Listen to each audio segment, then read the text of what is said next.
culture.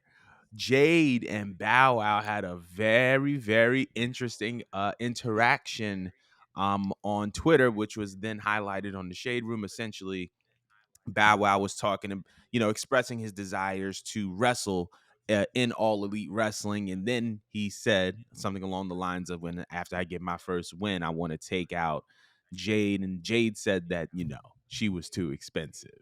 So shot denied. No surprises there, but I kind of wanted to know what your takeaways were from that little interaction on Twitter between Jade and Bow Wow. That shit was fucking hilarious to me, but it actually threw me off guard because I was just scrolling on Instagram. It was actually the first thing that I opened up my things to. I was just like, oh shit, Jade Cargill. Because the funny thing about her is that people who don't even watch wrestling know Jade Cargill. Like Yeah. when I was doing my photo shoot just a couple days ago, I was, just chopping it up with the painter and the photographer. And they know nothing about what's going on nowadays, but we were having a whole conversation about Jade Cargill, and like they knew already about her background, about her doing basketball and stuff like that. They were aware of her cosplays, how viral she already is on social media and stuff like that. I was just like, wow, that's like really insane to me. Like the type of just like pull and just how gravitating she just is. I mean, of course, with the way that she looks, like duh, like she's definitely gonna make you stop whatever you're Mm-hmm. doing. But it's just like that's really insane, like how mainstream she is. And again, she's still just getting started. She's Mm-hmm. still very much new to this industry. You know what I mean? And I know within a few more years, if she just keeps going, she's gonna get better in the ring. It's gonna catch up to her looks and her presence. But that to me is insane that you even have rappers aware of Jay Cargill and like how mainstream they are. That is to a point where it's like expanded across, black culture, whether it's in music, whether it's in arts, whether it's just regular people. Like Jade is really just that girl. Like her she's just something else. But the whole interaction, of course, I thought was funny. Right. Because yeah, no one expected that Bat was gonna pull Jade. If I'm not mistaken, I think Jade has a kid and she's married, Yeah. right? I Yep. think. Yep. Yeah.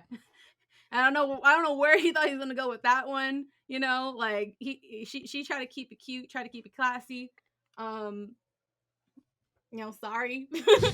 But no, I think it's actually an amazing thing. It makes me actually really happy to see people like us again, like being pushed out in being pushed out not just in social media but across all media platforms. Mm-hmm. So that's really what I pulled out of it. Just Jade really is that girl, and she's just getting started. What did Mm. you think? I think obviously I agree with everything that you said. The interaction was hilarious. It wasn't really of surprise to me that Bow Wow was involved because he has expressed interest in professional wrestling before, even before there was an AEW or before AEW is kind of on the rise that at least that they are on right now. So I'm not surprised that Bow Wow has his hand in like the wrestling bag because it's something that this is something that he's been very, very interested in for a while now. However, I do need to discuss this. The Shad Moss slander has to stop. All right. I love Jade. I think she is that girl. I think that she's an incredible athlete. But everybody out here talking about the Bow Wow name, there are only four rappers that have sold out Madison Square Garden, and Bow Wow is one of those names. Bow Wow has sold millions of records. He's done a rapper's career before he turned 18.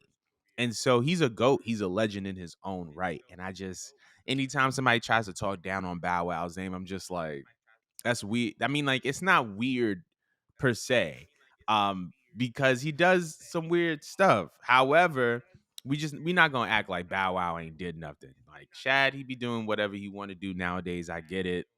You know what I'm saying? But I just we just need to stop with the Shad Moss slander. But going back to the main point, I think that this was great for both of them. Anytime you can show up on the Shade Room is a good day.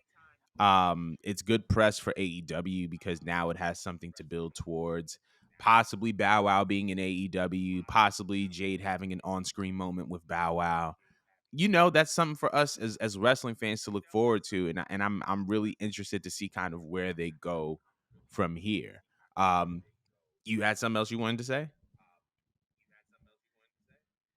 No, it's just that I feel like the people who do slander Bow Wow either didn't grow up with him as a kid, because I mean he did peak as a kid. Yeah. But I feel like his career went downhill when people started noticing that he looked like Little Mama, or that they look like each other or some shit like that. And I feel like afterwards, no one took him seriously for some odd reason. I just Mm, noticed that parallel. And again, no, I'm just saying, like, no one really took him seriously afterward. I'm not aware of all the weird, corny stuff that he does. I'm just aware that he had a few interactions with wrestlers over the years, and that on at least on social media, he's very much corny. I don't know what else he does, right. or if he's making music right now, if he's doing something else. But I mean, I agree with you that he was successful then. I mean, he kind of peaked. Like, I don't know, he kind of had no business kind of shooting his shot with Jay Cargill. I don't think it's gonna go anywhere. Mm. Drake probably has a better chance. Oh yeah, Drake always has a Yeah, chance. It's that's what Drake. I think. Drake always has a chance. That's true. But speaking of rappers, um,